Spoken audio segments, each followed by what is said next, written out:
Microsoft Excel, changing the way you view the screen, and the different uses for Microsoft Excel. We have a file open called example. It says it in the title bar. And we've seen previously that that particular file, example, contains 3 different sheets: worksheet, database and chart. Incidentally, these are the 3 main uses for a spreadsheet, and we've put them here simply to show you the different things that you can do with Microsoft Excel. The worksheet is something like this sales report, where you can work out the total number of sales of a particular product in a particular month, work out totals, and do calculations. Another use for Excel is a database, and if I click on database, then we see a database. A database is simply a collection of details. If I scroll up to the top, the brief introduction to databases is that each different column has a name. So this is the column of first names. This is a column of surnames. Address 1, address 2, etc. So Excel is a great tool to use to store data.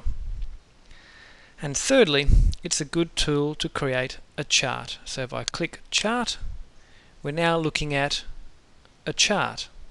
Now we're zoomed in at 100%, which is probably too much, so I'm going to click on the little drop down arrow and I'll take it to about 50% and click. And there we see a lot more of our chart. This chart is actually charting some information that's in the worksheet, but we'll cover that a fair bit later on. What I want to show you is that I've just changed the zoom of chart 1 to 50%. If I go to database, I can have the zoom at 25%. In fact, that's too small. I'll make that 75%. That's better. Then I'm going to go to the worksheet, and if I click on the drop down arrow, all I've got is 200, 150 and 75, but I'd like to have 150. In that case, and in most cases where you get the zoom drop down, because this is all highlighted, I can simply start to type. Now some people press the backspace, and I'll do that just to show you how that works. If I press backspace, whatever value there is gone, I can actually type in 85% if I want. Notice I didn't need to actually type in the percentage, but what I do have to remember is I need to press enter. And when I do, our spreadsheet is zoomed at 85%.